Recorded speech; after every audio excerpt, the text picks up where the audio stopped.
بسم اللہ الرحمن الرحیم۔ شروع اللہ کے نام سے جو بڑا مہربان نہایت رحم کرنے والا ہے۔ حضرت عمر رضی اللہ تعالی عنہ کو جادوگروں سے بہت نفرت تھی۔ انہیں جہاں کہیں بھی پتہ چلتا کہ وہاں جادوگر ہے، حضرت عمر رضی اللہ تعالی عنہ انہیں قتل کرنے کا حکم دیتے تھے۔ حضرت عمر رضی اللہ تعالی عنہ کے دور میں ایک شخص تھا جو لوگوں کو بتا دیا کرتا ہے تمہارے ہاتھ میں کتنی کنکریاں ہیں۔ وہ یہ ظاہر کرتا تھا کہ مجھے غیب کا علم ہے۔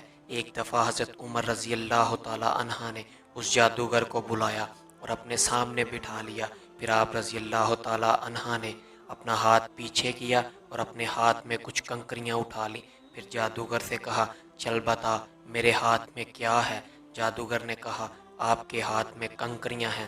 پھر آپ رضی اللہ تعالی عنہ نے فرمایا، بتا کتنی کنکریاں ہیں؟ جادوگر نے کہا، 5 کنکریاں ہیں۔ آپ رضی اللہ تعالی عنہ نے پھر اپنا ہاتھ پھر پیچھے کیا اور پھر کچھ کنکریاں اٹھا لی۔ پھر فرمایا، اب بتا میرے ہاتھ میں کیا ہے؟ جادوگر نے کہا کہ آپ کے ہاتھ میں کنکریاں ہیں۔ آپ رضی اللہ تعالی عنہ نے فرمایا، بتا کتنی کنکریاں ہیں؟ جادوگر نے کہا، مجھے نہیں پتا۔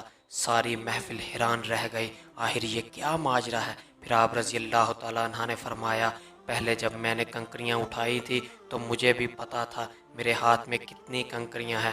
اس جادوگر نے میرا دماغ پڑھ لیا تھا۔ دوسری بار جب میں نے کنکریاں اٹھائیں تو مجھے بھی نہیں پتا تھا میرے ہاتھ میں کتنی کنکریاں ہیں، کیونکہ شیطان انسان کے جسم میں خون کی شکل میں دوڑتا ہے اور جادوگر شیطان کی پوجا کرتے ہیں، جس سے شیطان ان کو ہر چیز ہر بات بتا دیتا ہے۔ اس محفل سے حضرت عمر رضی اللہ تعالی عنہ لوگوں کو یہ بتانا چاہتے تھے کہ یہ جادوگر اللہ کو چھوڑ کر شیطان کی پوجا کرتے ہیں اور شیطان انسانی جسم کے اندر خون میں گردش کرتا ہے۔ اس سے ہمیں پتہ چلتا ہے جو بات ہمیں پتہ ہوگی وہی ان جادوگروں کو پتہ ہوگی، جو ہمیں معلوم نہیں ہوگی ان جادوگروں کو بھی نہیں معلوم ہوگی۔ اللہ رب العزت ہم سب کو ان جادوگروں سے محفوظ فرمائے۔